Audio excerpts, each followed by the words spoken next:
What is up, everybody? Welcome to a very special live show. It's gonna be just your boy, Mr. Glass Half Full today. We're missing my boy Eli. We're missing my boy Jeff, but the show must go on. We're gonna keep talking New York sports here. I wanted to have everybody on to kind of just chop up shop with me. Let's talk New York sports here, people. It's been a busy time. We're going to talk actually all of NFL. We're going to talk NHL.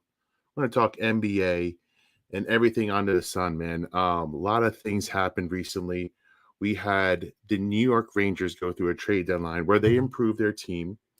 It wasn't a big trade deadline, but they improved their middle six, and that's what's needed to get through in this league. They had to get deeper, get tougher. Capo's missing, but he's going to be back soon. You have a couple of gritty guys like Cop. Andrew Cop was the big name that they got.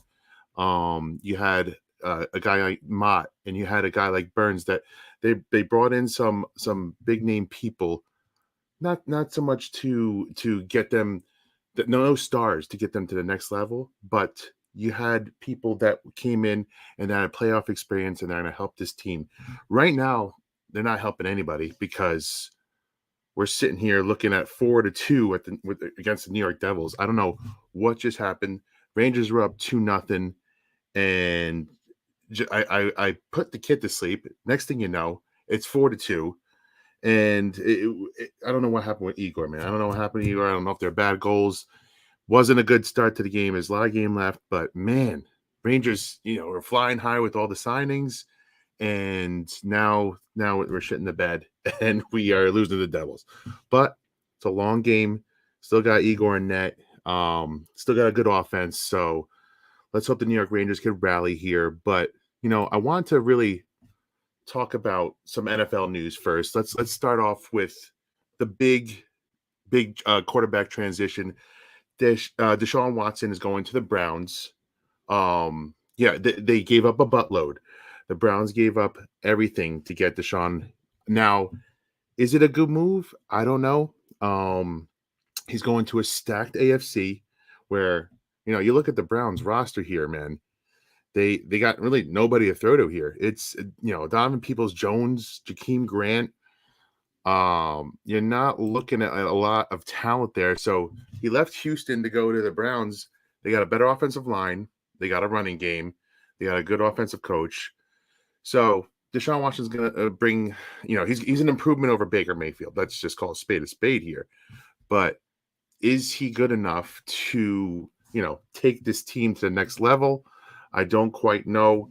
But I'm interested to see, man. I'm interested to see that AFC North is going to be a battle once again. And I'm interested to see what goes on. But let's just look at the chat real quick because I want to say what's up to my boys, my day ones, Mr. Sergeant Mayhem, number one. Hey, let's cheers it. Doing a little closet tonight on Tuesday night. We're easing into the week, right? Got to ease into the week. We're not going to go with the whiskey. We're not going to go with something hard. We're just going to ease in with the claw. Got a couple of them lined up here. Hey, Sarge, cheers to you as always. It was great having you on the show. We hope to have you guys. I'm going to have you guys come in again today. The link is started at the top there. So if you want to join, click on the link. Get in the chat room with me. Ask me questions. Drink with me. Talk with me. Let's chop it up, people. But I gotta represent my El Jefe, man. What we drinking, what we thinking. I miss you, man. I miss my boys in crime, my tripod. Eli is gonna be back next week. We got Jeff back next week, and we're gonna keep doing these things for you. But I gotta hold that mantle. And I'm sure all of you guys have already seen the video. Me giving it my all on my 40. I was giving it my all. I tore all my shit up. I tore I pulled my hammy, pulled my quad, but we're back on the mend. We're doing better, and we're carrying the show today. I got to put the whole team on my back, and I got to do the Greg Jennings. Okay, I'm gonna take us to the touchdown, to the end zone, and we're gonna have a good show regardless. I miss you guys though. I miss Hefe. I hope you're drinking out there, and I hope you're gonna stop by for a little bit. Come on, man. Give me a little El Jefe love here. Come on. But anyways, so I want to hear from you guys. Want to hear about this mass exodus of all these quarterbacks going to the AFC, man. It's just wild to see Russell Wilson, man. He led the charge, but Deshaun Watson now going to AFC. You're ready there with a stacked division of Patrick Mahomes. And even if you want to say Derek Carr too, but I don't understand why anybody would go to AFC at this point. Just come to the NFC and just you have much less competition to work with here. You got Rodgers towards the end of his career. I know it's Rodgers. He just won an MVP. But you have you don't have much else. You got Dak, you got Kyler Murray. There's not a ton out there to deal with. So hold on, I gotta shout out my boy Eli. Hey, Speed, if you nasty. I missed my intro. I needed you to lead me in. I should have just had you come into the show, if nothing else, to give me that Speed, if you nasty. Listen, I love you, E. I hope you're drinking. I hope if you're not on a job, of course. I hope you're drinking if you're not on a job. But if you're on a job, I hope you're just clear-minded and just having a great night, man. Have a great night. I miss you both, man. Hey, El Jefe wants to remind all you guys, if you want to see your boy in action on his valiant attempt to do a 40 while having no pregame, no lead up into it, a couple stretches an hour in, and running my stupid ass 40. You could see that on our webpage. So check it out. Follow us on Twitter. Check us out on YouTube. Hopefully you guys have subscribed already, and check out the video because there's a lot of pain in those eyes there. There's a lot of pain in those eyes, but it is funny as hell. And I am not going to shy away from it because you know what? It's going to build me up. It's going to make me want to get, back in shape. We got summer body coming up and no more pulled hamstrings and no more pulled quads and any of that crap. All right. This is new me 2022. Thank you, Justin Pennick, by the way, for spurring this on. But I really want to thank the guys at Talking Giants for having the whole combine, man. That was fun as hell. I can't wait to do it next year. I might, I'm going to train for this next 40. I'm going to train hard for it. I'm going to, shed some fucking LBs, and I'm going to put a nice little number up there next year. I'll be back. Don't count me out. But Justin Pennick and those boys at Talking Giants and John Boy Media, they did a real good job, man. And it was a funny ass watch. And our boy, none other than El Jefe, just dominated the combine. I mean, if you were going off of combine results and where you're going to draft him, he just boosted. His draft stock went soaring up high, man. And he's in that top 5 now. He's already top 5. Kid was punting, kicking, passing his way, running 40s to a top 3 finish at least. Rangers are down 5-2, so that's good news. Anyway, listen, people, if you have any questions, have anything to say, pop in. Oh, baby, we got our first caller, long time listener. What's up, big dog? He's in. I had to just buddy? come say hi because I must have watched that 40 video today, 45 times, and it just kept getting funnier. And thank you for providing such incredible content because that's what I do here, man. That's what I do. Wow. And I mean, wow. I was like half asleep last night thinking about what I could do with that footage. And it's great. It's great. I mean, your voiceover was just spot on. It was a fantastic videos. I do it for the people, man. I just go out there and I just try to entertain everybody. So you're welcome. You're welcome for popping both of my shits for everybody. Was I right? Was it your left quad and your right hamstring? Yes, you got it right. Somehow I managed to pull both. Different legs. Just very special moment in my life. I was really hoping, because Eli had a good idea. I was really hoping that there was a a gunshot sound effect that I could use. I know. That would have been dope. See, we missed our chance there. But I found something else, and I made a Bradley Cooper sniper reference. Oh my god, dude! It's they're sitting on the rooftops back there, and you can see it the exact moment. I just pop, pop. I just got, and then like, I couldn't go anywhere. The left one goes, and then you go to recover, and the right one goes. Yeah, that's what it was. It was that's a what pop. Oh my god! With 5 yards to go. Oh, anyways, now I just got to get back into golf shape, which is pretty damn well nothing. I just got to get these hamstrings walking again. I know we have big important golf trips coming up, right? We got one in Florida. Listen, that's why I can't join tonight, because I'm busy. I got this. Look at this. I got the suitcase going. Oh, he's ready to go. He's getting packed. Got the Rangers in the background, which is unfortunately just turned into a shit show. But oh god, dude, it's golf season. But look, if they do this combine thing again next year, that's good motivation. Oh, right? I'm bringing it. You could be a different person this time next year. I am like I'm gonna gear up towards it too. Like I'm gonna train all year long to get to this combine, and I'm bringing it, man. I'm not a quitter, so I'm not gonna back away from a challenge. You're not a quitter. And worst comes to worst, I'm gonna pop something again, and we'll have more content for next year. I'll see how many years in a row I can fucking. You seem to recover pretty fast, though. I did. I'm a quick recover. My body is just like it's just built to recover from injuries because I've taken on so many recently. You're built different. That's what I'm built different. That's right. But hey, Hefe, good seeing you, man. Yeah. Buddy. Do you have anything on your mind before you leave? Everything on my mom? How dare you? And mom mentioned you sick son of a bitch. On that note, that's what do you got? What's on my mind? Rangers getting shellacked. All I got is this Florida golf trip on my mind. Hey man, I am jealous of you. I hope you have an awesome time, buddy. Drink many of beers, hit many of long putts. It's all about the putter, man. That's really what it comes down to. Yeah, there's a lot of water on these courses, so I'm going to be in trouble. It's going to be wet. I got to watch out for the gators. That's a real risk. Yes. Be careful out there. We want you back in one piece. Not going to be like Chubbs, okay? We don't need a Chubbs out here. Maybe I'll post some stuff while I'm there, because please, your boy TK will be there. The bodyguard / Dable double will be there. So there's going to be some. Maybe we'll go live for a moment. Please do, man. We're all looking forward to it, man. Bring us some good sun.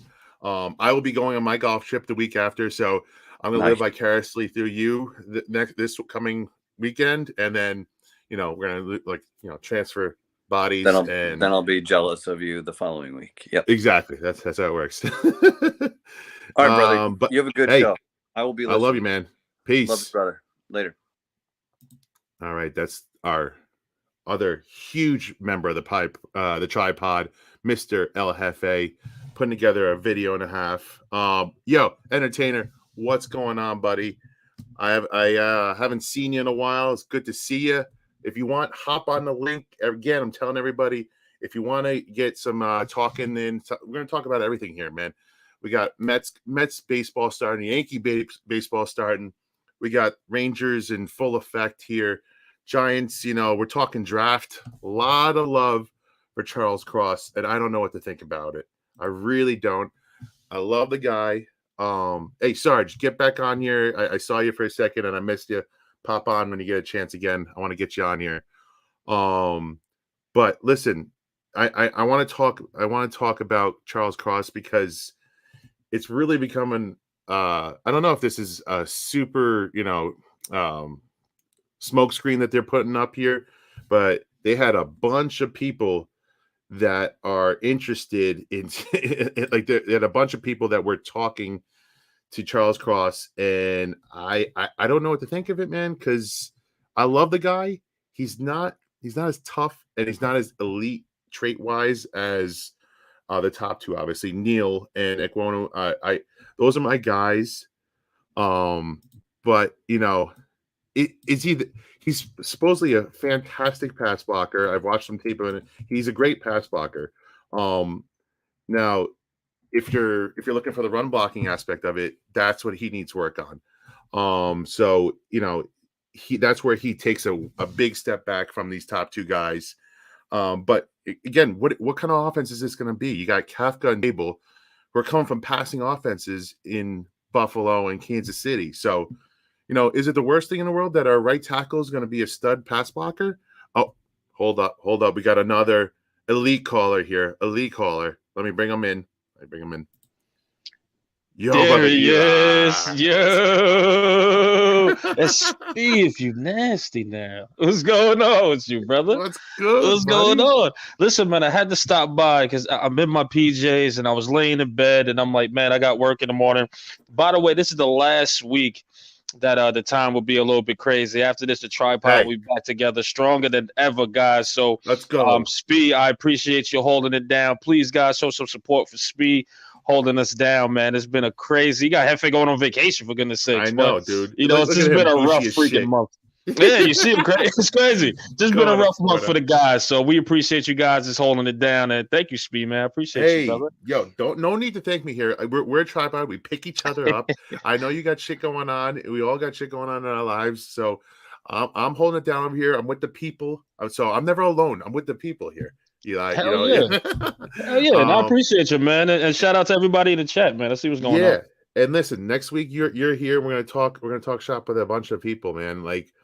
So I'm just excited with all the sports going on right now. We got the draft coming up, man. Eli, you got anything on your mind? You want to get off your mind real quick? Listen, I tell you this, man. I've been getting hell for the Malik Willis. The pro day that's going on there. I put a little clip. I put a little clip out. It was from I think the NFL Network where he threw the ball off of. It was a simulation play. Yeah, it was an edge defender coming off, and he turned around and launched that ball. Beautiful ball thrown, and I seen everybody going crazy, and I'm like, man, it's crazy. Yeah, he threw a beautiful ball. However, I was like, if that was a real life play, that defender sacked him, man. Yeah. And everybody's like, oh, he was sacked. Oh, what you mean he was sacked? And I'm like, you guys fall in love with everything that has underwears and a drill. Like, let's cut this out, so much feelings for that. I don't understand it. Like, it's perfect scenario for them. They're never going to get touched. Yeah. You know what? You know who also could chuck a ball a mile? Jamarcus Russell, and you see how that worked out. And I'm not in no way comparing the two because they are nothing alike. But I'm just saying, I love that he could throw the ball deep. That's great. But it's the reading the defenses part that's absolutely. Problem, and you're hitting the nail on the head. He's a one-read quarterback, and we'll break this down in the future reference. But he's a one-read guy. So if that one read isn't open, he's taking off. Like, what film am I missing here? Like, why am I not so excited here? So I'm like, man, am I in like Bizarro land? Am I looking at film wrong? Like, I'm not saying I'm a professional, guys, but I think we could break down film and be like, I don't know, and see the all 22. But I'm not impressed. I'm not impressed by someone throwing a ball. This was the same thing they had for Dwayne Haskins. Yes. The same exact thing. Listen. And I'm like, you guys are falling in love with these guys, and they're not even in live simulation. Everybody's like, I'm hyped. Right. I'm not hyped, man. I'm not. Daniel Jones could throw a damn ball too. You saw that. You saw that clip. Daniel Jones doing that same exact thing, rolling out and then making a long pass downfield. What's going on, guys? Taylor, and I'm going off of the Malik Willis, man, pro day. And let me just finish this as well, man. Like I said, I don't see the hype around it. Everyone at the beginning was saying this was a weak quarterback class. I still see it. It is. I still see it. I still see even when I watch tape, it looked rehearsed today. It looked like he prepped for this day. It looked rehearsed. It looked like he was in his comfortable settings. It looked like he was making all the throws because he practiced it. Mm-hmm. It didn't look like authentic. Shout out to authentic, and it's no fun. But it didn't look real. It didn't look authentic enough. Right. To me, well, I mean, here's what I'm going to say.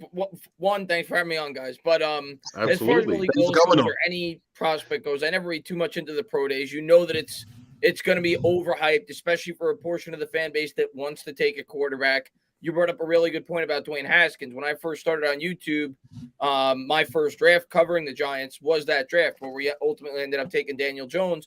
And a wide portion of the fan base, if Dwayne Haskins tied his shoes the right way, they were in love. And you knew it was coming this offseason. You know the portion of the fan base that wants to take a quarterback is going to find a quarterback that they want to fall in love with. and they're going to be overly impressed by everything that the guy does. I will say that throw was impressive. I'm not going to lie. I'm not going to hate on the guy. It was. Absolutely. 68 yards going across his body, hash to hash. That's not a throw the average quarterback makes. Make no mistake about it. He's got tools, but I am not going to alter my opinion, and I'm not going to discourage anybody that has their opinions. I'm not getting on the quarterback train this year. I thought that before the offseason started. I still think that. I don't think we're going to take a quarterback, and I don't think it's the right year to do it. Agreed. I totally agree.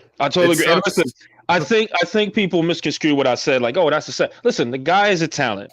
There's no doubt in my mind that he's a talent. I think he's great, and I think he will be great. I just don't think he's that top 10 people are putting him there, or putting him to be. I think he has some potential to be there with the proper coaching structure. I don't think he's going to come out the gate and do what he has to do. I think he's a developmental type of guy. I hope he proves me wrong.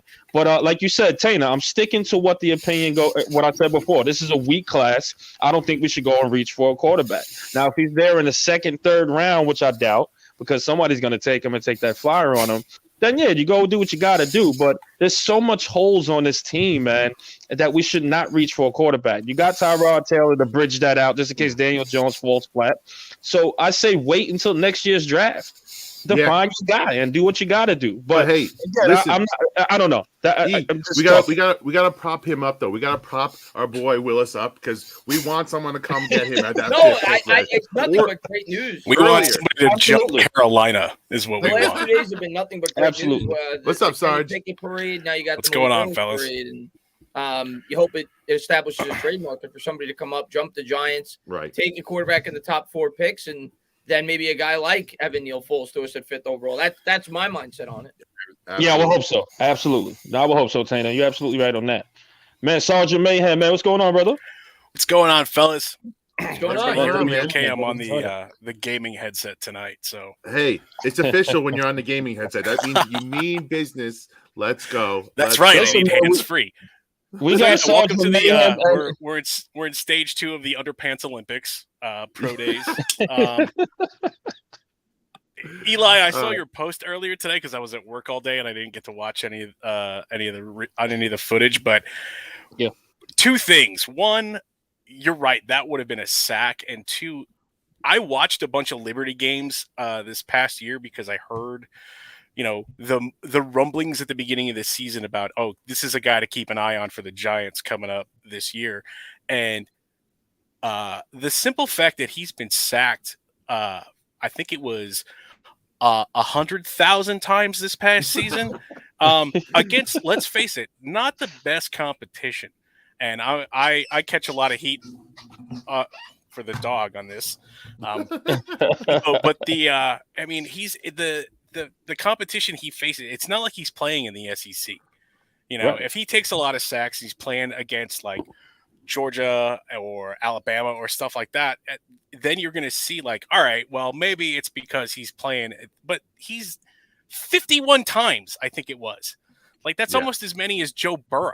That's ridiculous. Mm-hmm. It's ridiculous. Mm-hmm. I mean, and not to mention, like, after that, like, his throwing motion is kind of ridiculous. If you watch him throw, he's always ends up on one leg, completely half twisted around. He's going to catch a late hit that's going to snap his spine. The guys, listen, I'm glad that there are people out there who like him. I don't like him for the Giants, man. I don't. Yeah, and I don't think you have to worry about that. Pump up that talk. We want, let's pump them up. To jump Carolina to listen. I'll say this to you. I will ask this to you guys. Are we a quarterback away from winning? Yes, we understand we need a new quarterback. We understand.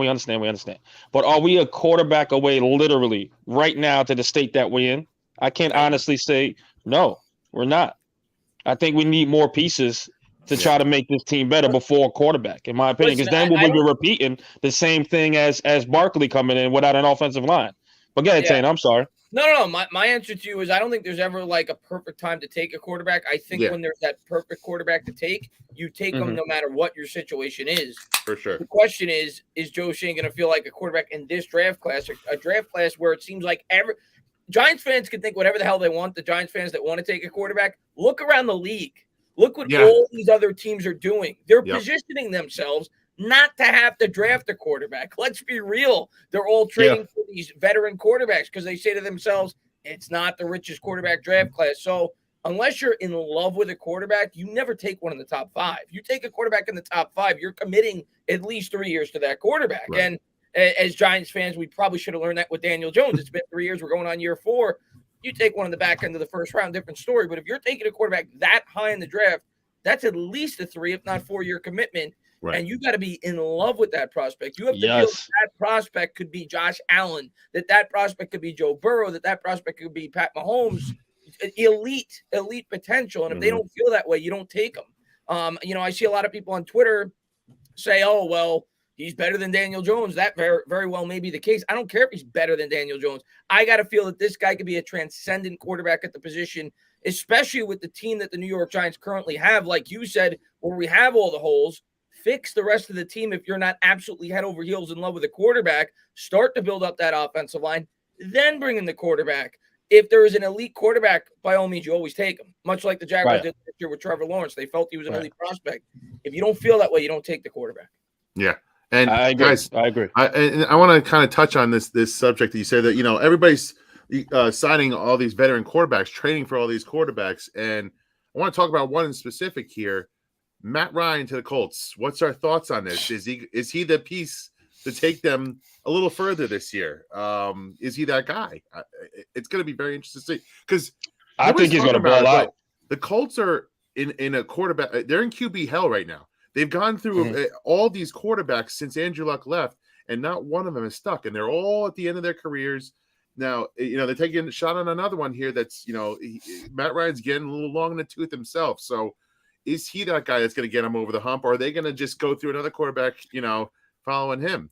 Well, you see, the thing is with Indy, it's a low risk for Matt Ryan. I mean, all they had to do was give up a 3rd-round pick.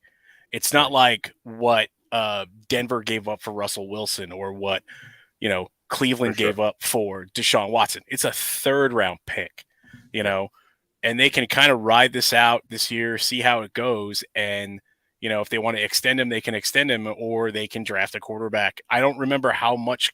The only one who took the real hit with Matt Ryan was Atlanta. Yeah, they've got all that dead cap space that they've got to deal with now. So yeah, I mean that's it's a no lose situation for Indy. Yeah, except you need to win though. They need to win at some point, because their window is how long is that window going to be open for? Yeah, I don't think Indy hasn't had a window since Peyton Manning left. True, but I don't think they're aiming for the Super Bowl as of now. I think they're going to win some games. I think they'll make it to a playoff game, but I think they're a couple of pieces away from actually making it to the big game. You know what I mean? But I think he's going to come in there. He's going to do what Phillip Rivers did: get them to the playoffs and see where you can go from there.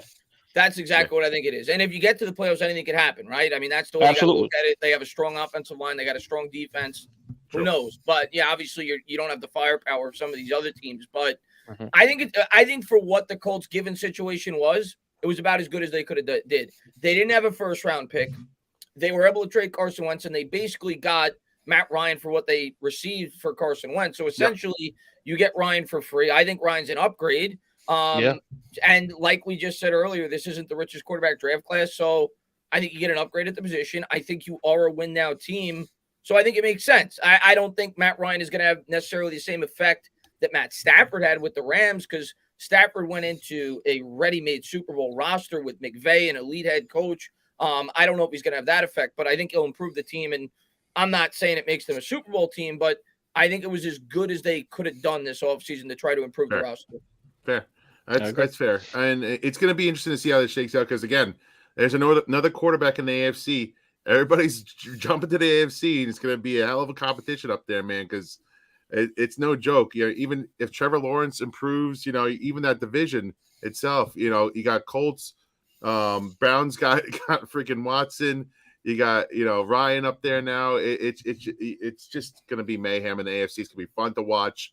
And, Daniel Jones is slowly by default rising up the NFC rankings because everybody's leaving.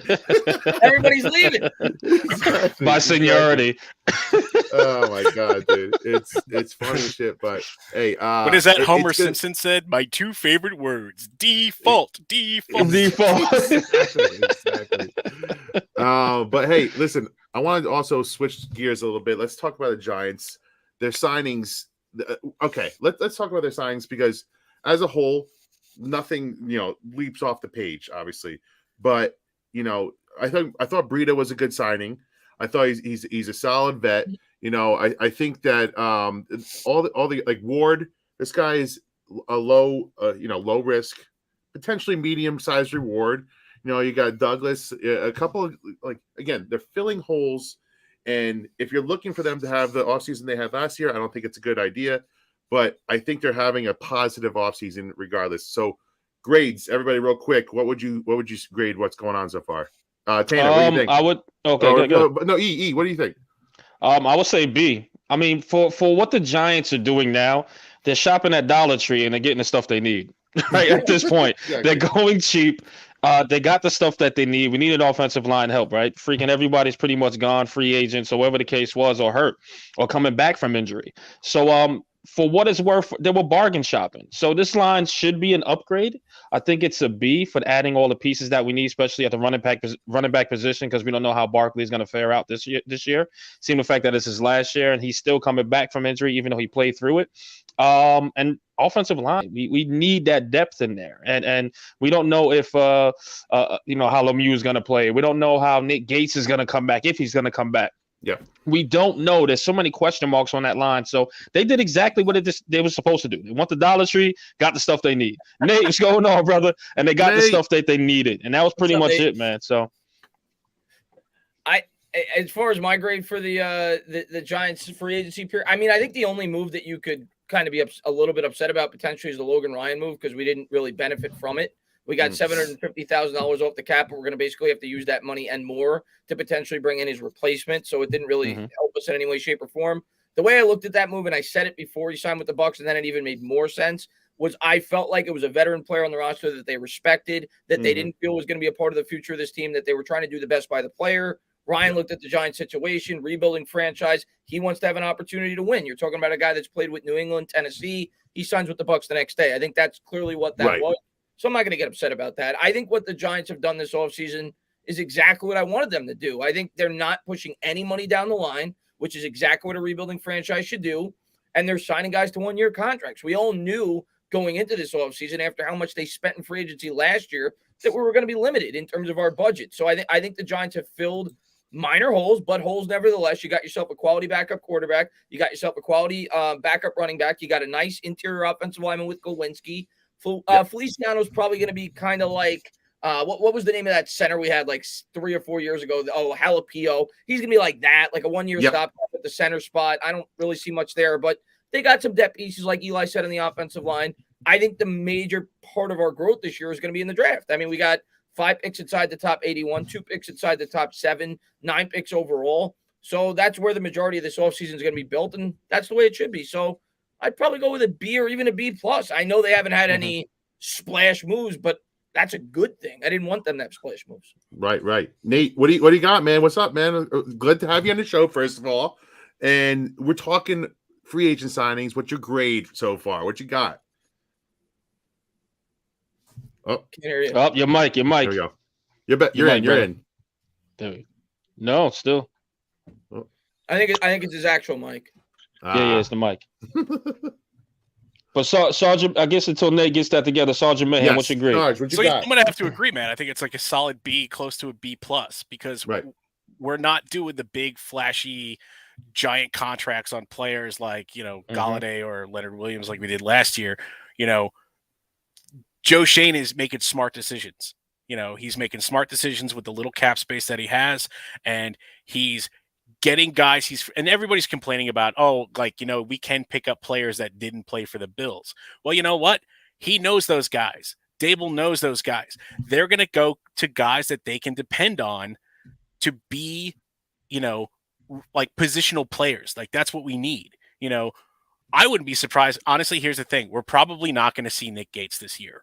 I wouldn't be surprised if it's because everybody compares his injury to, was it Alex Smith maybe, or no, Chris Snee, or not Snee, Sobert? Yeah, Rich Soibert. It's like even the scar is the same. Yeah, it took Rich 2 years to come back. Right. So I wouldn't be surprised if we don't see Nick Gates this year, but they put him on like a team friendly contract. Like they restructure his contract so that he stays on the team this year with little to no cap hit, and gets to rehab with the Giants, and then wouldn't be surprised to see him come back next year, which is why you only see Feliciano on a 1-year deal.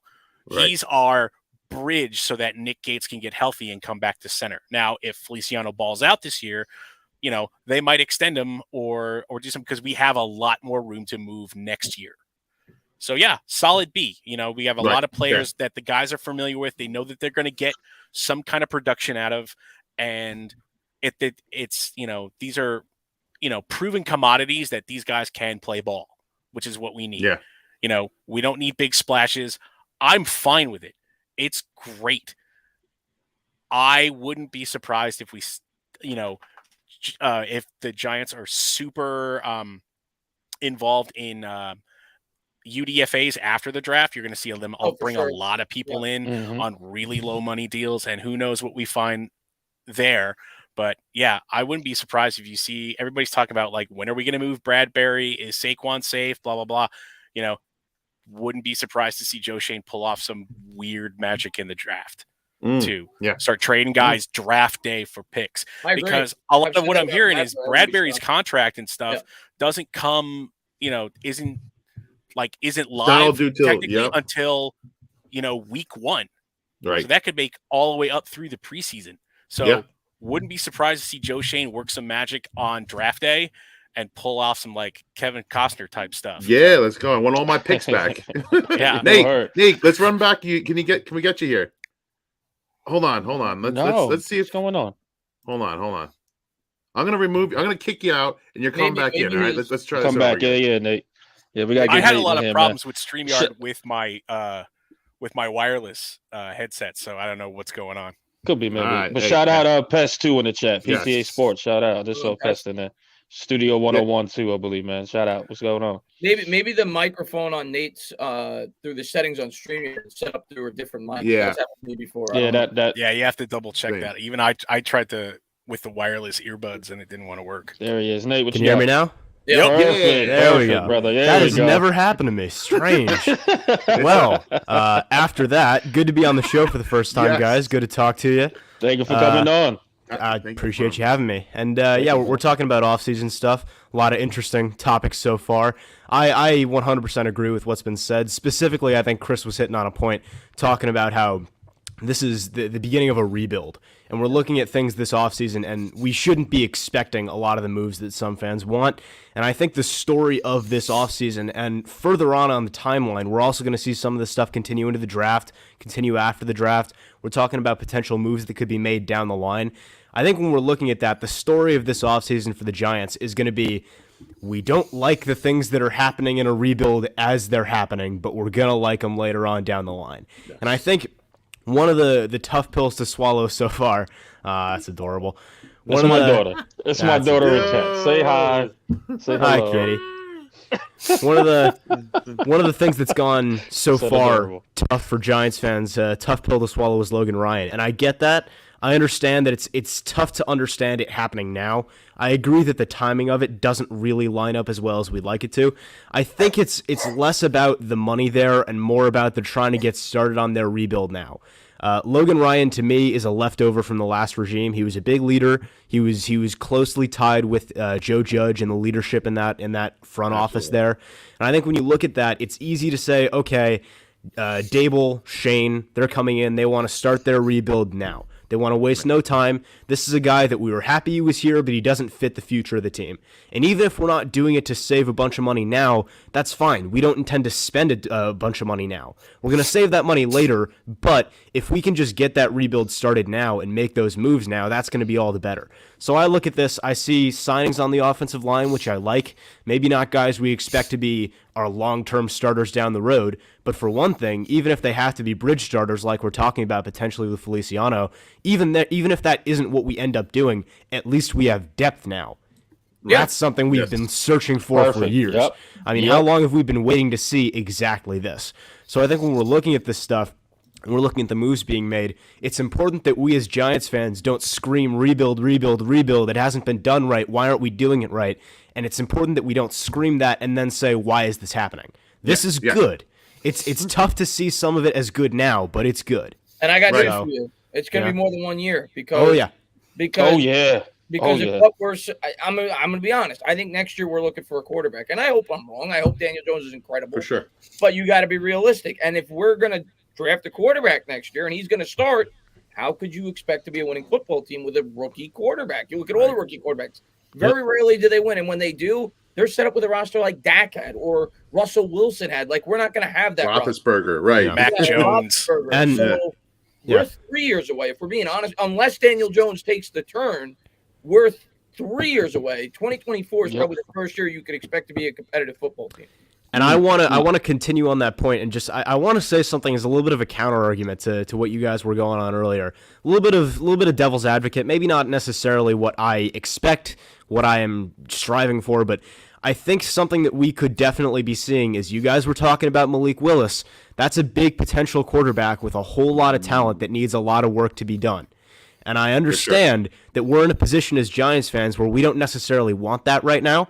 We don't necessarily look at that and say, okay, this is a bad quarterback class, which it is. Let's wait till next year. Let's build up the roster and let's get our guy then. That would be how I do it as well. But I want to point out that when Joe Schoen and Brian Dable were still in Buffalo, they scouted Malik Willis heavily. I don't think they were looking for a Josh Allen replacement.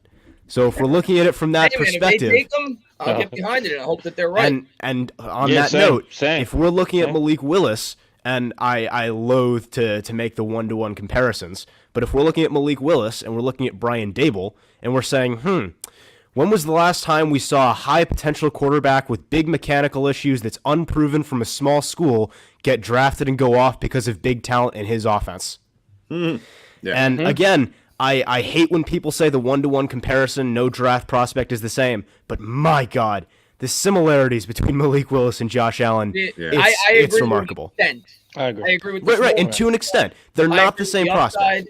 But I'm going to tell you what.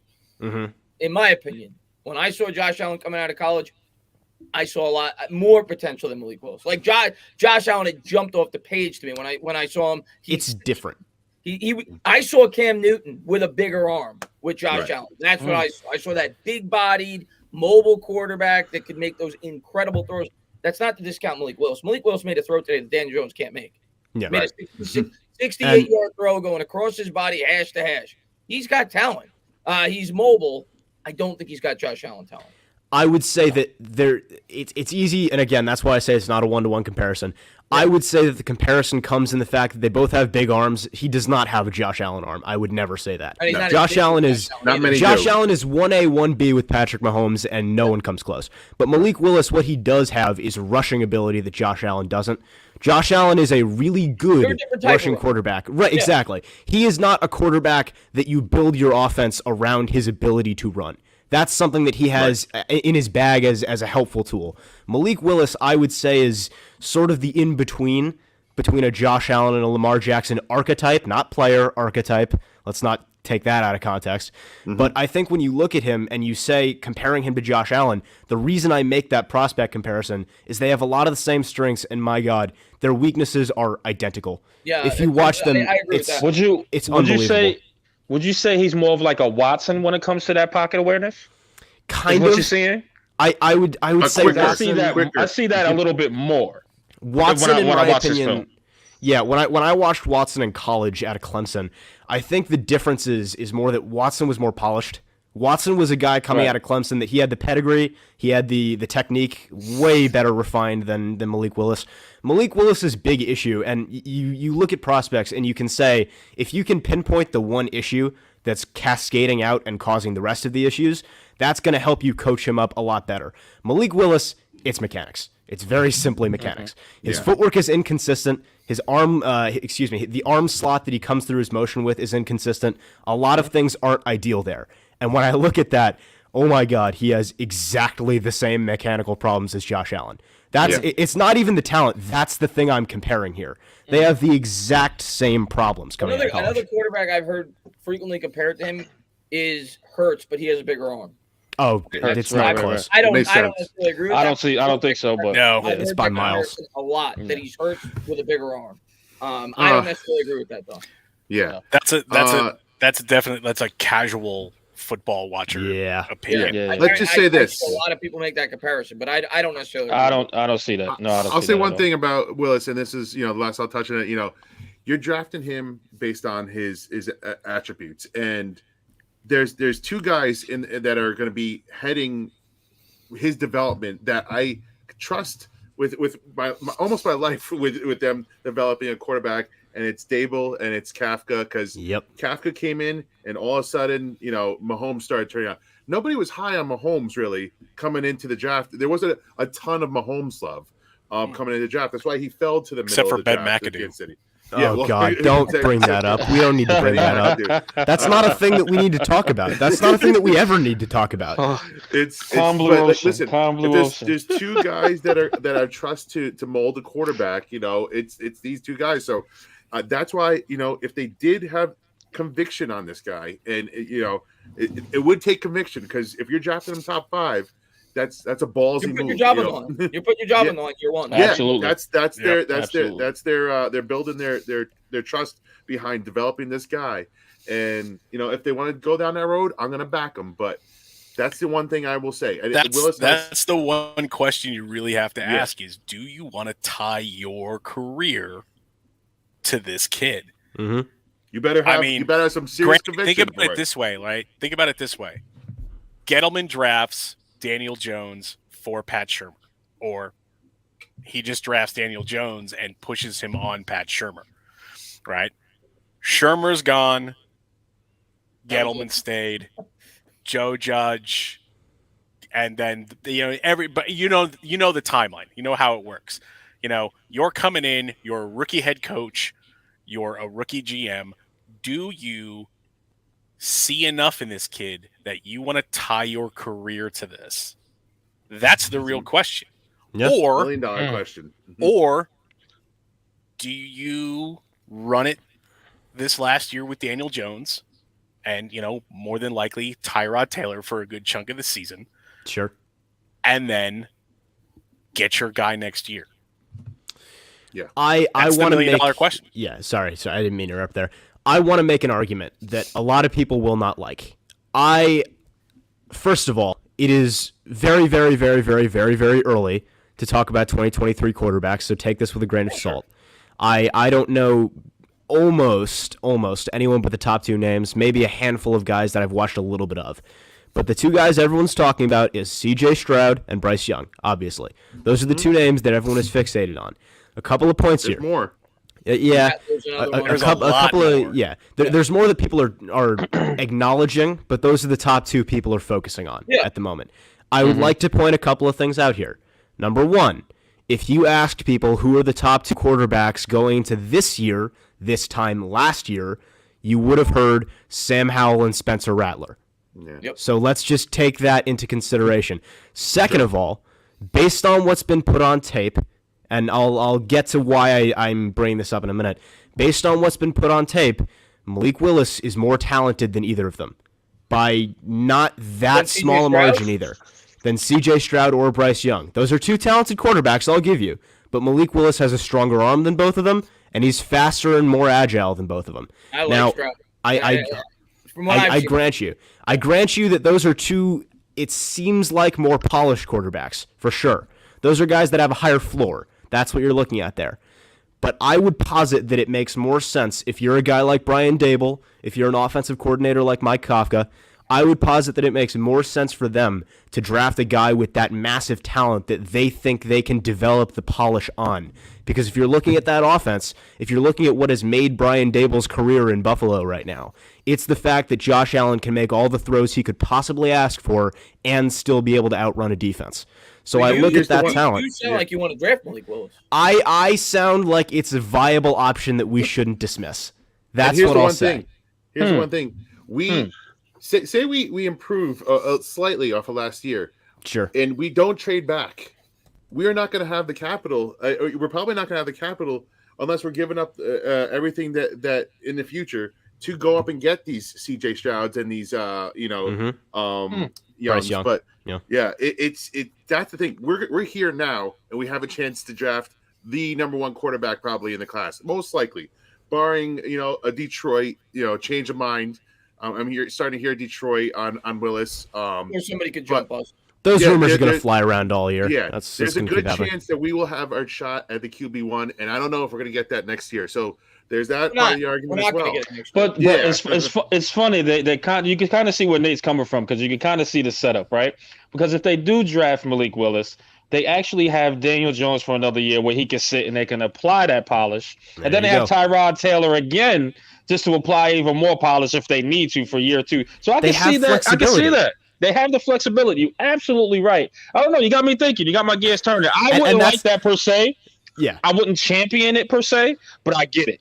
That's what I'm saying. It's not my main focus. It's not what I would necessarily say is plan A, but I don't think it's something we as Giants fans should dismiss. Malik Willis, I'll just put this out there. Malik Willis is talent.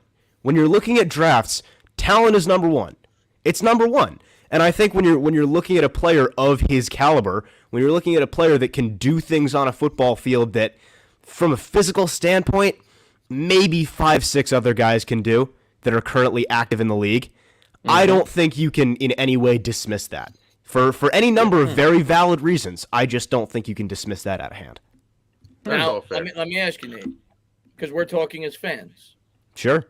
Let's say you're Joe Shane. Oh boy, I'm excited. Oof. You're Joe Shane, okay? You think like a GM, not like a fan. Okay. You're inheriting this job. Option 1, come into the job. You have no pressure.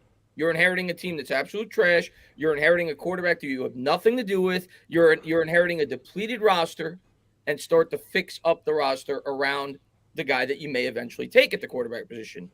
Get your offensive linemen, get your edge rushers, whatever. Get your pieces, trade down, get future draft capital, and you have no pressure year 1.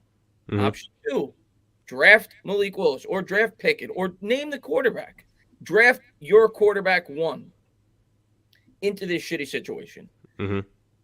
You're under pressure right away. As soon as you take this job, because we all know if you take a quarterback inside the top 5 and that quarterback fails, you're out of a job. What option are you taking? Because me personally, unless I feel Malik Willis or Kenny Pickett or name the quarterback has Pat Mahomes level potential, I'm waiting that year to take that quarterback. I'm improving the rest of this football team, and I'm not putting myself under pressure year 1. I'll say this. I think you're talking about pressure, and my only response is pressure makes diamonds. If I'm Joe Shane, you're right, and I'm confident, and I think is he a that generational talent? That's the question too. Is he a generational talent? We throw around the word generational. It's so when you say a generational talent. Nate, do you think Malik Willis could be on the level of Josh Allen and Pat Mahomes? If you feel that, you take him. If you don't, you don't. I think Malik Willis could be top 5 in the league. Then you take him. Then you have to take him. And the key word is could. I think he could be top 5 in the league. Just from watching his tape, I think when I personally am scouting a prospect and when I'm looking at film, specifically at quarterbacks, everything else, but for quarterbacks most of all, it's very difficult to ever see in a player what they will be at the next level. Because when you're looking at quarterbacks, there's a million different factors and a million different variables that are going to shape their NFL career. So if I'm a general manager and you're saying think like a GM, I'm looking at quarterbacks, and I'm not saying what are they now. I'm saying how. I'm going to cut you off and just read the chat. I don't know if Authentics understand. Maybe I'm not saying it properly. Of course, there's pressure. It's New York. Year 1, there's pressure. When I say the second you draft a quarterback, regardless of where you are, Jacksonville, New York, Dallas, wherever, if you're a GM and you draft a quarterback inside the top 5, you're stamping your job to that quarterback. If you wait a year and start to improve the team, then you draft the quarterback. Whenever you draft the quarterback, me personally, I'm trying to put that quarterback in the best possible situation I can, unless I feel like Nate said he's a transcendent talent. And if you feel he is, you take him. And let me just finish what I'm saying here then. When if I'm thinking like a GM, like you said to, and I'm looking at a quarterback, I'm not saying what is he now, I'm saying what could he be. And when I'm looking at that and I'm thinking about what could he be, it's a few factors. Number one, what does he have the talent to potentially be? And Malik Willis has the talent to be anything. So right out the gate, that's checked off. Then I'm looking at, do I think the problems that are there now are fixable? And I look at Malik Willis and I see what his problems are.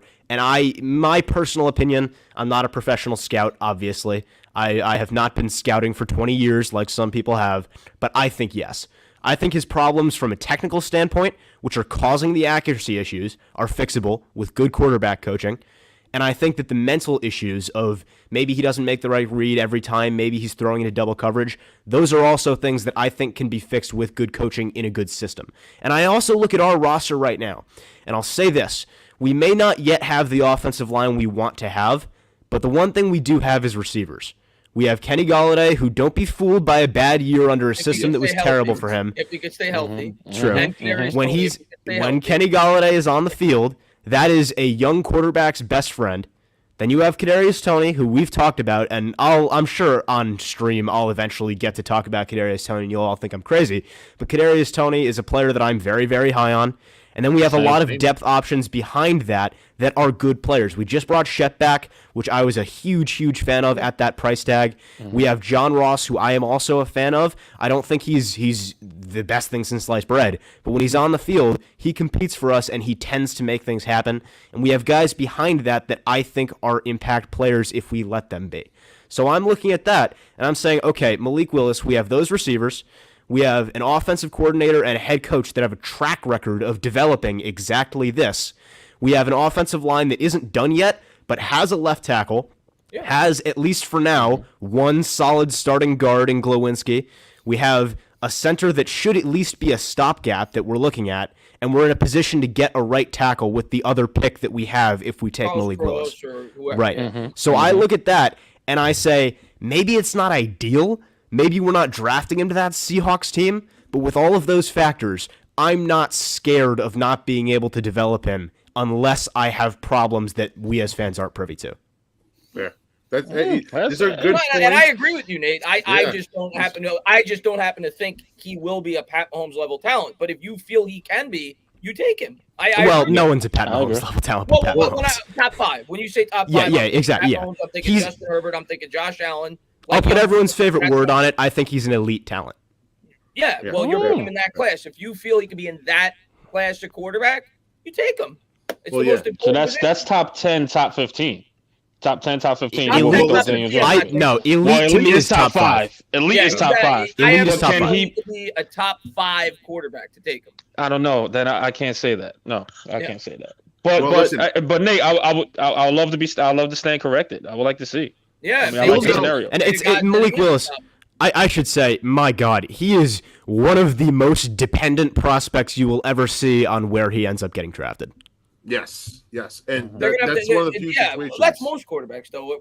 Obviously. Sure, but Malik Willis even more than most. I agree. And listen, if you're taking him if we're not trading back and you're taking him at 5, this whole front office and coaching staff is completely convinced that this guy is going to be elite. So in that sense, I'm like, all right, they're throwing all the eggs in his basket. Let's see what they got. Facts. I'd be pumped. I mean, listen, if they draft him, we're going to support him regardless. You know what I mean? Our opinion is mute at that point. But I mean, I don't know. I agree with Tana here a little bit too. That I don't see it, but I also see your point, Nate. It can definitely happen to where they can develop him, because you said he does have that Josh Allen kind of mechanics. That's an issue there. The accuracy has to be a whole lot better. It's just I think they have to do a little bit more than what they did for Josh Allen. Josh Allen was a little bit more polished. I think a lot of bit more polished than Malik Willis. I don't know if I agree with that, though. I don't know. I looking at Josh Allen out of Wyoming, like, I think it's easy to, and I'm not accusing you of this. A lot of people, though, not necessarily you, I think a lot of people do have some recency bias with Josh Allen, and I grant you that maybe he's a little more polished. Coming in. Yeah, I think maybe he's a little more polished than Malik is, just because Malik is so underdeveloped. It's crazy. He's been a first-read quarterback. All you got to do is look at his film. Everything's first-read throws. But when I look at Josh Allen, coming out of Wyoming, his accuracy was as bad as, if not worse, than Malik Willis's. Yeah, he could not hit the broad side of the bar. His first well, accuracy is something hard to fix too. So I never, I was of the fact that I was like, I'm not taking Josh Allen because very rarely do you see a guy that inaccurate in college come to the NFL and he's then a rare exception. And that's where the important distinction comes in, and it's what I was touching on earlier. It's about, do we think the issues are fixable? And when I look at accuracy, I would so much rather, and it's not particularly close, I would so much rather have a quarterback who has bad accuracy and bad mechanics than bad accuracy and good mechanics. Because if he has good mechanics and he has those accuracy problems, that tells me he just straight up can't do it.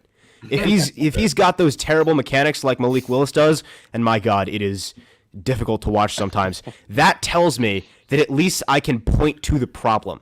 I can say, okay, this is where the problem is. This is how we fix it. This is how we look to take action steps to get that accuracy where it needs to be. Yeah. Fair enough, man. This is good. This is good chatter, boys, and I love it. Thank you guys all for coming on. It's all a matter of opinion, and this is the exact opposite of a Twitter conversation. Oh God, Giants Twitter, man, it's a mess. I'll tell you this, man. I will tell you this. I follow a lot of the because I live in Colorado. I follow a lot of the Denver sports guys on Twitter. Just because that's where I get my Avs info too. But the Broncos fan base on Twitter is just as toxic, if not 1,000 times worse than Giants. As toxic as the Giants. Every fan base on the internet is so toxic. The cake. You would be, oh my God, you'd be surprised. John Elway, the king of Denver. Oh God. They were ready to drag him out and crucify him on top of Lucifer. I have a friend. More times than I could count. I have a friend who's a diehard Broncos fan. If I repeated some of the things he said about John Elway on this stream, you would never get monetized, no matter how big this channel got. Broncos fans have a right to not like John Elway the way that he. Absolutely. Yeah, absolutely. No, but they're like I have a feeling that because of the microcosm that we all kind of habitate towards Giants Twitter, and it's we know, who's who and where the allegiances lie and all that other stuff. Every other fan base is just as bad, I would imagine. Well, at least we're not Jacksonville. Oh, that's the one thing you can always say. No matter how bad things get, at least we're not Jacksonville. Their fan base is toxic. They just don't have fans. I was on someone's stream actually after we had thrown -11 passing yards. I went on someone's stream and said, listen, guys, at least we're not Jacksonville, because that was the week they lost 50-something to 3 to the Patriots or whatever. Yeah. Mm-hmm. Oh, and how about I will say. Sorry. How about our boy Urban Meyer not knowing who Aaron Donald was? Urban Meyer. I have a theory on that. Is that a joke? That's gotta be a joke. I think Urban Meyer. You would think so, but after everything else, maybe it's not. No. Yeah, I agree. Has to know Aaron Donald was. I think Urban Meyer was trying to get fired. I don't know if I can accept that. How could you not know who Aaron Donald is? No, I know, but if you're gonna say he was trying to get fired, that just means that when I hear Urban Meyer was trying to get himself fired, I hear, okay, he was doing some terrible, stupid, I'm not gonna swear, terrible, stupid crap, and then he did terrible other stupid shit that we couldn't even tell was worse. Right. That is unreal. I know. Hey, listen, coach's contract's are guaranteed at that point, right? So maybe he was. That man in Jacksonville was wilding. The things that we saw out of him in 1 year. He was wilding out, bro. And by the way, just to wrap up what Sergeant Mayhem was saying, honestly, I think it's less about the fans and more about the internet. I think it's just what the internet is like. It's just not Eagles fans though. Eagles fans are terrible everywhere. Twitter itself is I agree. Toxic. Yep. YouTube's toxic. You guys will see it as his channel grows. On there trying to talk about your whatever. I don't want to get into it, but you'll get your fair share of trolls on. Listen, I remember the stream. I was on with you're the goat Chris. of YouTube, bro. So I like to see that one day. As far as YouTube getting toxic, I'll take your word for it. I don't know if you do. I don't unless you like male genitalia. Yeah, I know exactly what you're talking about. I was on Chris's stream in the call-in when that happened. Guy called in full on Johnny Sins.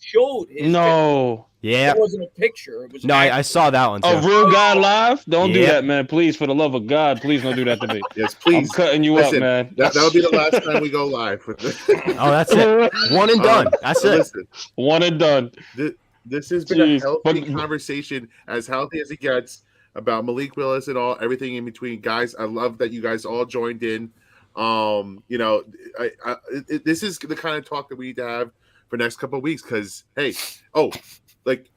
again, thoughts on Charles Cross? What does everybody think about Charles Cross? Because there's a lot of stuff. I was one of the original Charles Cross fans. Oh yeah, fair enough. I don't hate him as much as people do. You've baited me. On that note, I'm gonna leave that to Speed, Tana, Nate, and Sergeant Mayhem, because I actually have to get up in the morning in the next couple. We love you, man. But guys, it's always healthy. I appreciate you guys stopping by New York Revival. Speed, hold it down. I appreciate you, brother. But I'll talk to you guys soon for sure. I appreciate y'all. Peace. Good to see you, Eli. I'll start real quick. Charles Cross. I know it seems like Giants Twitter. Well, it seems kind of split. It seems like some Giants fans kind of like Cross and some Giants fans don't. I don't think Bobby likes Cross, and I know he does. I'll be talking about that in a second. He does the offensive line film breakdowns, and I haven't gotten an opportunity to watch his film breakdown on Cross. I don't claim to be a film expert. What I'll say, what I've heard about Cross, I have watched some film breakdowns of Charles Cross. Most people feel like he is one of the better technically skilled offensive linemen in this year's class. Average athleticism, so he may not have the upside. Average athleticism? Who said that?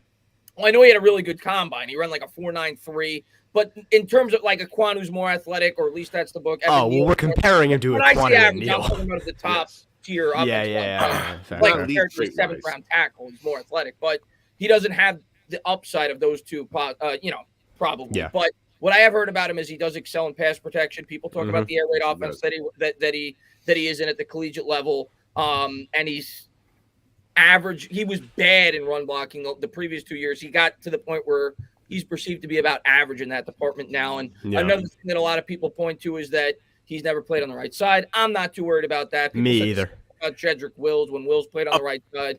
Apparently today at his pro day, he played on the right side. He played a lot on the right. Good. Yeah. But I think Chris, what you were saying about Bobby is I'm assuming you're talking about Bobby Skinner from Talking. Yeah, Bobby Skinner, Talking Giants. So I'm pretty sure I watched Bobby's film breakdown. I did as Cross, and he's not as high on Cross as say Aquanu or Neal, or I think even Zion Johnson. So Zion Johnson's a guard. Oh yeah, I know. Okay, but a lot of people are saying that Aquanu should be a guard at the pro level as opposed to tackle. But no. So exactly. Yeah. No.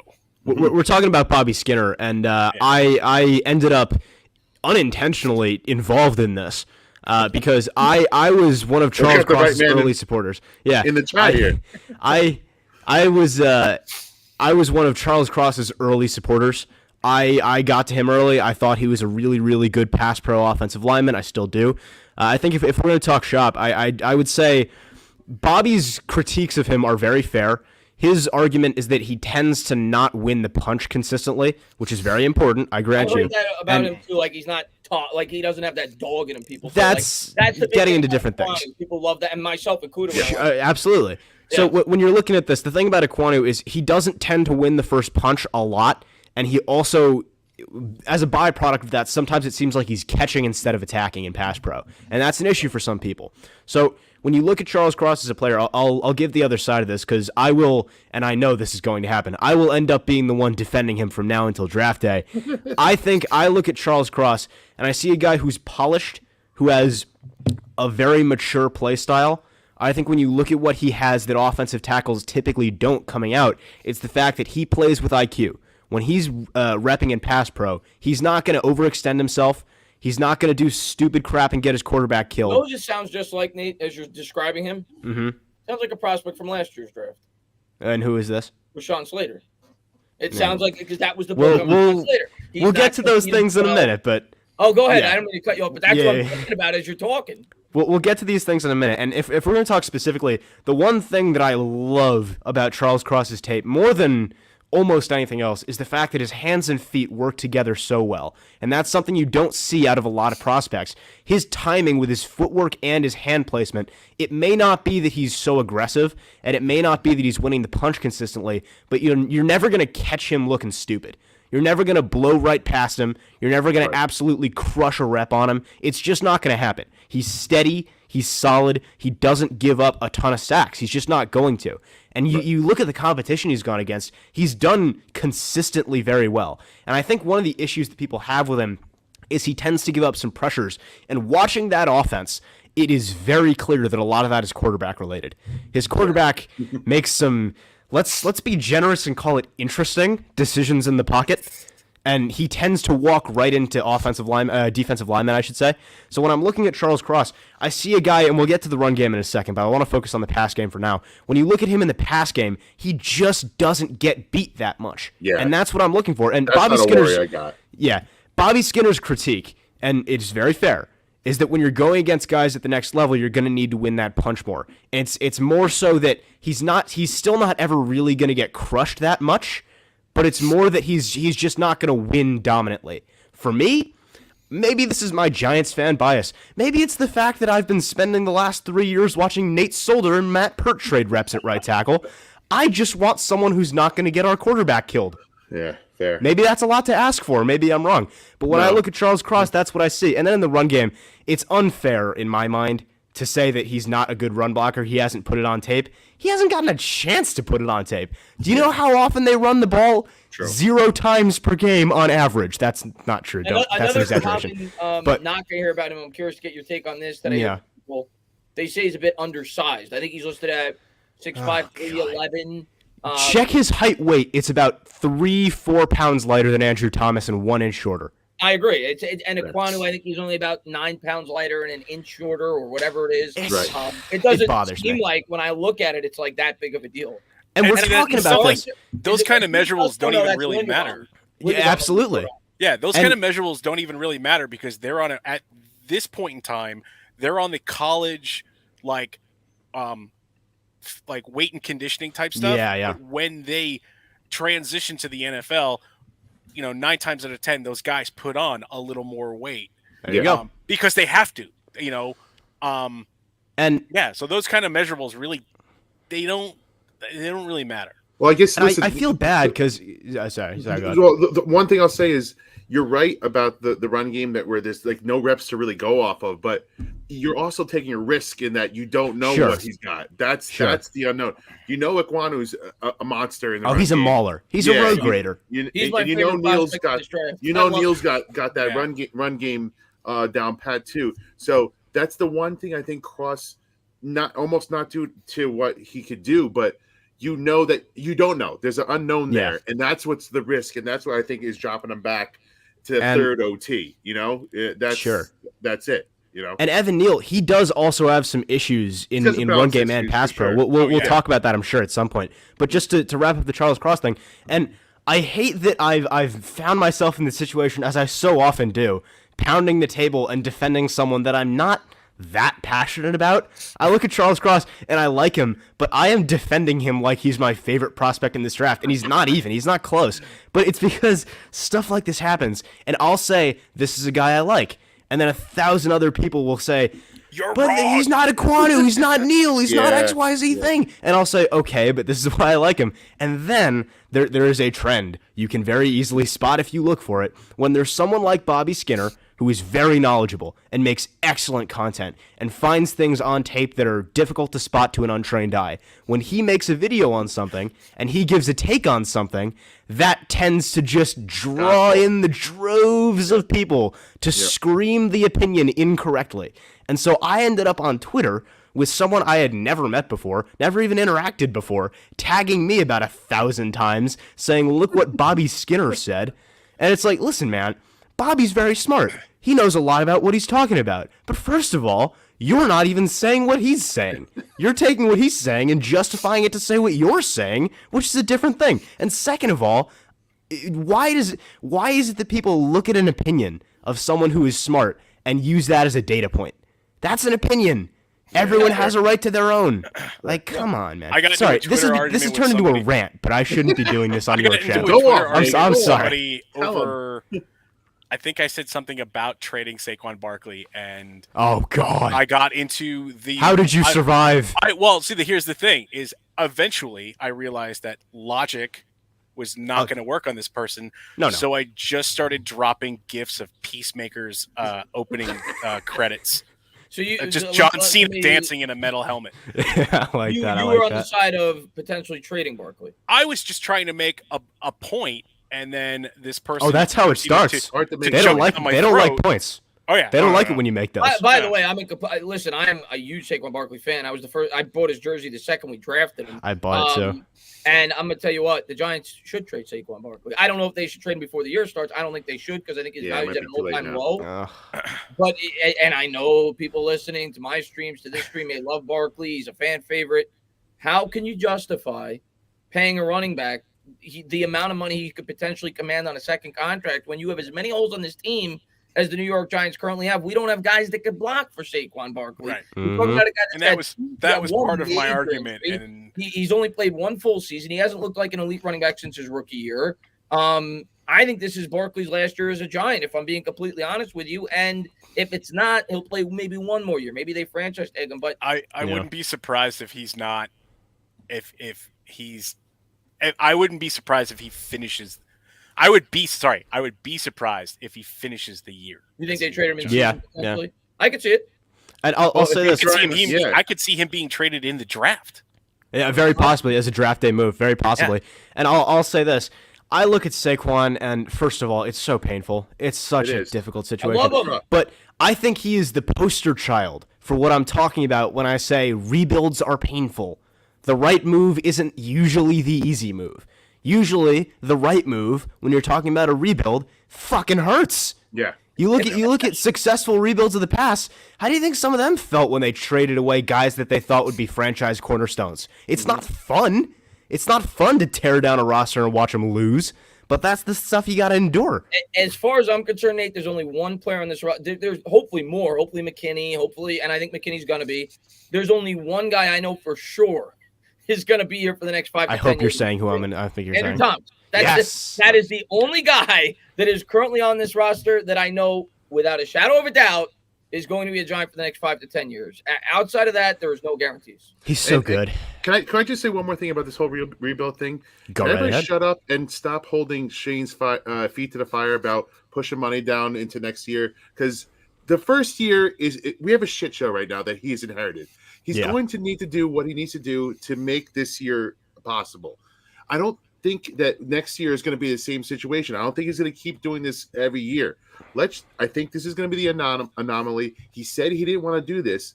And I think he's a man of his word here. He's not a Gettleman that says one thing and then goes and does another. I think he had to do what he had to do here. He's pushed some money across next year, not a ton. The Amazon money's coming. The big money's coming next year. Oh, the Amazon money. And I think they did a good job. Yes, I think they did a good job in trying to make things happen when they could. And stop holding his fucking feet to the fire and then saying, "Oh, I thought he said he would never push money to, he would never push money to the Calm down, everybody. Just calm down. Let him build his team this year. And if he does it next year, then you can get on him, okay? Fine. And you know what it is? It's wild to me. The combination of the short attention span and the memory loss that these Giants fans have. It's wild. What was it? A month ago, maybe? That people were saying, oh my God, Joe Shane is the savior. He's the second coming. He's the Messiah. He's going to build this roster for tomorrow. He's our guy. Because he stepped out of a car and they liked it. And now he's made a couple of moves that were objectively good. That didn't go down well, right? And Giants fans are saying, "Oh my God, we were wrong. He's so terrible. Fire him. Get rid of him. He's awful." What are we doing? Like, guys, what are we doing? Sorry, this pisses me off. Yeah. We need to get the other side of this. This being pissed off about every single decision. Just wait for the plan to take place. Please see what he puts out there, man. For fuck's sake. And one thing, give the guy some time. Yeah, exactly. And the one thing that just bothers me is when people like us say that and we say, hey, he needs time, have patience. They say, man, I've been patient for 7 years. That's not the way it works. Kindly fuck off. As if football didn't exist prior to this. Listen, one Nate, second it here. didn't work, but it was the right approach to be patient with the last regime. It didn't work. And it's going to be the right approach to be patient with this regime. And it may not work, but you have no choice but to be patient. If they try to accelerate the process, you're only going to put yourselves in a bigger ditch with the way that this team is currently built. So we have no choice but to be patient. I think the good news this time around is I think the fan base is almost going to be forced to be patient. Yeah. Like this year, anybody that's realistic knows we're not going to win the division. We're not going to the playoffs. This isn't a Super Bowl roster? You don't think so? This isn't the year. Don't you shit on my parade right now. Don't you rain on it. This is the Giants' year, Chris. What do you mean? This is it. This is our year. Fans that expect winning no matter what, but I think the wide portion of the fan base year 2 is going to have no choice but to be patient. You're going to have a rookie quarterback. So I think that's the good news this time around. I do think Shane and Dable are going to get 3 years because you're going to have a rookie quarterback. So I don't see how you're going to be able to say blow everything up with the roster that they've inherited. The last time around, we tried to win and rebuild at the same time, which kind of screwed everything up from the start, and we weren't on the proper timeline from the beginning. This year, this time around, this regime, it feels like they're doing it the correct way from the start. And agreed. I think the fan base is going to have no choice but to wait until year 3 to see. And you said it, Chris. It's Dable and Shane. So that's why we're going to have a little bit more patience because they're coming in together. We were half-assing everything for the past 5 years. Gettleman here, Shermer here, Judge here, Gettleman here. Like it was just a shit show. We are on the same path now. We have 2 guys thinking the same way, and I think that's going to build a little bit more patience in the knowledgeable fan base because there's going to be those people out there. It's a small percentage of the fan base what's going on. Yes, they have no clue what's going on and have no patience. They're the loud minority, in my opinion. So, and on that note, I mean, you look at this, and for me, I dare say that it is, blasphemy though it may be, I dare say that it is way too early to even be positive or negative about Shane or Dable. All we have right now is optimism. And so for me, I'm optimistic about it because I've liked what they've done so far. I've liked what they've said so far, and that's just about all we have to go on. So with that being said, I'm optimistic, but the thing that is always going to keep nagging at me is that we're in a position, and we've referenced this, where it's going to have to get worse before it gets better. And when I look at that, the thing that I'm nervous about, and I'm going to continue to be nervous about, is our scumbag owner who doesn't seem to understand how football works. You know what? I've called him. I don't know if I've used the term scumbag since I've been on YouTube, but you should use that more. It's accurate. Gone at John Mara time and time again. I've actually tried to be as fair as I can to Mara this offseason. I think Mara did a really good job this offseason. He did an excellent job. Guy that has painted Mara to be the villain. I think he has been the main problem with this team since 2015. This year, I think he showed a lot of humility. And I think he did a really good job. He did something that he's never really been willing to do. He looked outside the organization. He took full responsibility for the problems with the team. So I do think there's been growth with Mara. And maybe I'm optimistic, but I see improvement in that area. And because you're so right. Yeah. Sorry, go ahead. No, I've been screaming this for the mountaintops because last year it got as bad as it got towards the end of last season with the fan sentiment towards Mara. But I said all it takes is one good offseason to turn this whole thing around. Yeah. And he's had about as good an offseason as you could have hoped for somebody that was so low on the poll of whether you like them or not. Like his approval ratings were as bad as they got. Of all time. It's garbage. And he's joked about it with himself. He's let Dable joke on him. He's got two people that we all, the consensus was that we all kind of like what they're doing, and he's now kind of stepped away. It seems like he's stepped away, and he's not meddling. Whether that keeps up, we're gonna hold his feet to the fire. Make sure that keeps up. But can't complain right now, guys. You can't. And that's exactly the point. And I because I agree with you so much, I feel the need to clarify what I'm saying here. I in no way am saying that John Mara right now is an issue, because right now, like you said, he's doing everything right. At the moment, like going into this offseason, he has done everything that I thought he should do. I thought like we had a big argument. The JoJo firing was not an easy decision, but it was exactly. the right one. And we're looking at this, and we had a big argument among half the fan base, both with very valid points about whether or not we should also fire Judge when we get rid of Gettleman. And then I personally agreed with what ended up happening. I think the fresh start was necessary. I think this is the right way to go. But I would also say that even though this has been a good offseason and he has done a lot of the right stuff, I don't trust him as far as I could punch him. And I don't trust any of my worry. Steve Cohen, he's doing a great job with the Mets. Yeah. My worry isn't that John Mara's going to come back into the office next week and start fucking everything up again. That I think we're safe from. My worry is that we end up, like you said, 1 to 2 years into this rebuild, not in the win column anyway, showing a ton of progress, which is very, very easy to see, depending on how this offseason stacks out. I worry that we end up seeing that, and then John Mara comes in with his stupid ass and goes, guys, this is not acceptable. I have waited too long for this fan base to get their team winning again. I won't do this, blah, blah, blah, blah, blah, blah, blah. Medium Pepsi, everything will be fine. And then he pisses all over everything we're trying to build here. That's what my worry is with John Mara. Hey, that's fair. That's fair. Listen, all valid. And Nate, I want to say thank you for coming on. Thank you Chris, for having me. Thank you for coming on. Chris, I want to talk to you a little bit about the Mets before we close out here. Oh, God. I know. Nate, Bye. if you want to jump off, I get it. I get it. I get it. Nate's a Yankee fan. They're miserable. They've had a horrible offseason. Listen, so we close this out before 10. Let's do quick Mets, and we'll have way more of this. Thoughts on what you're seeing so far in spring training? How pumped are you? What are we thinking about this offense? What are we thinking about this offense? Are they going to be big enough yet? How about Jake today? Jake looked friggin' awesome. Oh my God, he looked so good. Which was encouraging to see, right, coming off the injury last year. So, what did he strike out? 5 guys?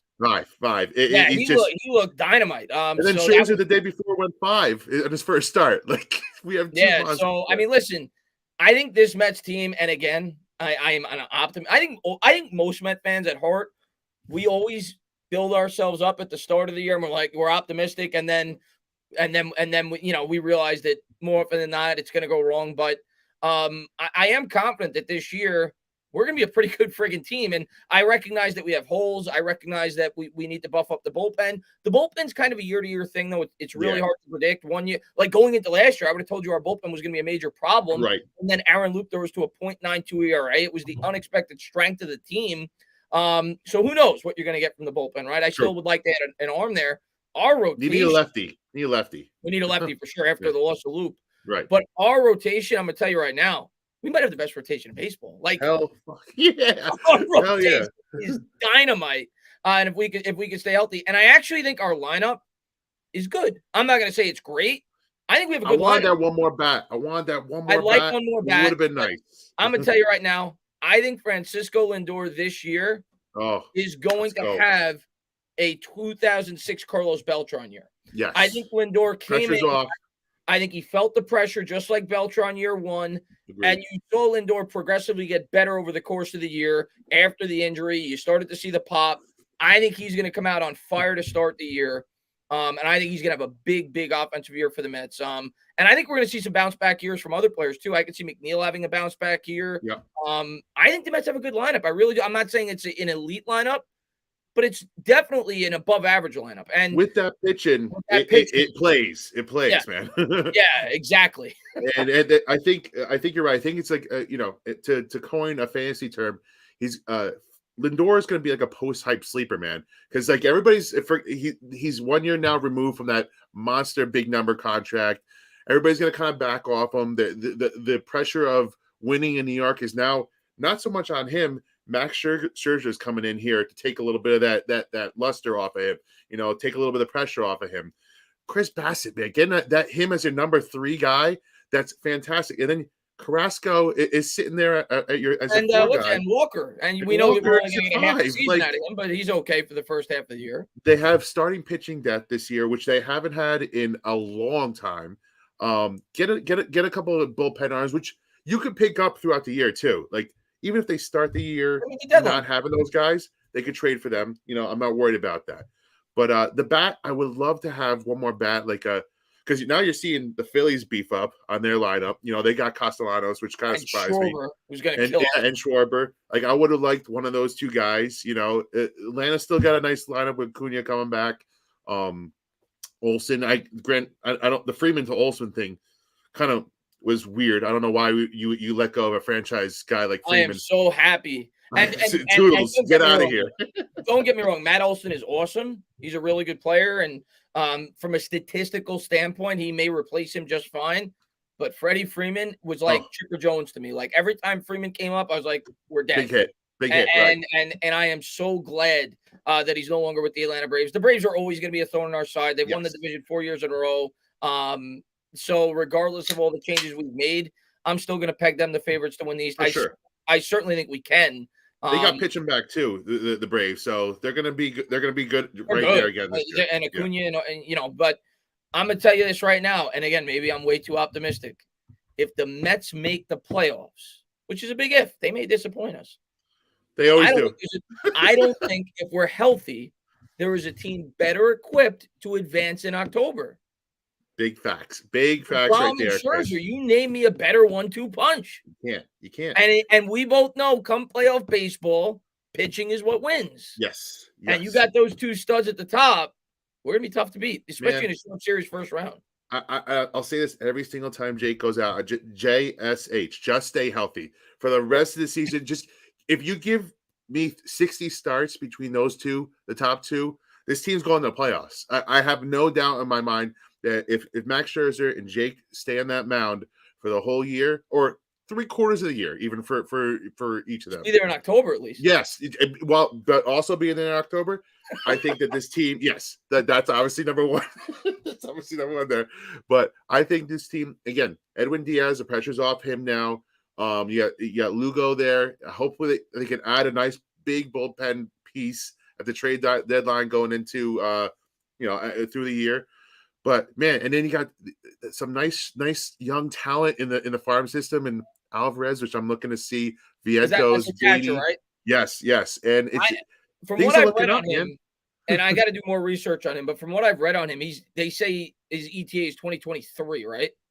Honestly, yes. Next year is when he gets to be that spot. And McCann, you just need McCann to hold it down for one more year. And then that plays into Alvarez. I don't hate him. I don't hate him. He was throwing shoots to second base all year long. We're not accustomed to as Mets fans. So best defensive catcher we had in a while. He'll be all right, but Alvarez is going to be a star. So it's just like he's number one prospect. Yeah, holding down the fort until the guys come in. But looking for a bounce back at McNeil. What's Cano got left?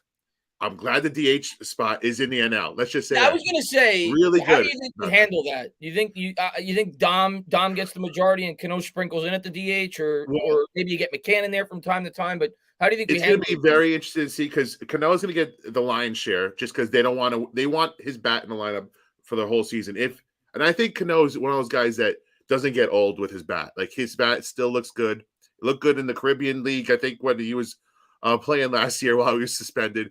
I think they want him in a majority of the season, but late in the game, they want Dom to be the first baseman. I think he's going to play a lion's share of it too. They want Alonso to it's going to be like 70% Cano, 30% Alonso at DH, and then mix it in people. But man, how nice is it going to be not to have to pull a DeGrom or Scherzer in the 7th inning with the bases loaded, because we have to pinch hit for them and they can pitch deep into these freaking games. That's a great point. I didn't even think about that. Oh, dude, it's gonna be great. It's gonna be freaking great. Because, like, how many times you have to make that decision of it's 1-0, bases are juiced. We pinch hit for Jake. We don't get the big hit, and then now we have to go through that bullpen. Now we don't have to make that decision anymore. It's freaking great. I love that the DH is in the NL. It's gonna save some careers. It's gonna prolong some careers, and it's gonna bring some big bats to the Mets that wouldn't have come here had we not had that DH. I like the Marte pickup too. I know he's been banged up a bit. I like the Marte pickup because I felt like that was the type of bat this lineup kind of needed. Like, he brings you a little bit more speed. We didn't really have much speed in the lineup. And it's a nice bat at the top of the order. I still like Nimmo. I like Nimmo at the top because he draws a lot of walks. But I think that was a really good acquisition by the Mets. Marte. We needed a center fielder. So we'll see. I'm interested to see where Conforto goes because he hasn't gotten a landing spot yet. Everybody's saying now now that he's one of the last guys left, he's going to get that big payday because someone's going to overpay for him. I kind of wanted him back on the Mets because we still need that one bat. It would have been nice to have him back. I always like Conforto, just very streaky. Me too. I know, right? Me too. Yeah. Homegrown guy. You hate to see him go, but if they could somehow just reel him in at a decent little, maybe give him like a 2-3 year contract, let him build his value back up and hit the free agency again at a decent age. I would love that too, but I think he made a mistake when he turned down the qualifying offer. Yes, sure did. It was like $18 million. And screw Noah Syndergaard as well for turning his down. Who the hell do you think? Go out to LA. Nobody gives a shit about you out there. Good luck. Yeah. You're building your brand out there. He's going to waste away with the Angels. Oh my God. Anyways, listen, Chris, I appreciate you for coming on. I hope we're going to talk Mets and definitely, man. We got baseball in about like a month and less than a month, baby. Yeah, a couple weeks. That's the good part about this lockout is kind of like sped up the off season, and it's going to just cram it all in at one time. Hopefully, we don't see a lot of injuries. Let's go Mets, baby. Let's have a nice little season, and we'll talk more. Thanks for coming on again, bud. No, man. Thanks for having me on, man. I appreciate you guys having me on, and you guys are doing a great thing over here. Appreciate it, buddy. Be good. All right, man. Have a good one. And hey, thanks everybody for coming on. Again, this is New York Revival. I'm glad you all joined. We're gonna be doing this more often. We love hearing from you guys. My boy Eli's gonna be here. My boy Jeff's gonna be here. It's gonna be the tripod back again. But we need you guys. We need your opinions. And I'm so thankful that you guys came out. Tell your friends, subscribe, follow, and we will see you guys next week. Let's go, New York. Let's get some wins here. Let's go Rangers. Let's go Giants. Let's go Nets, Knicks. Not so much Knicks, but let's go New York sports, baby. Love you guys. Peace.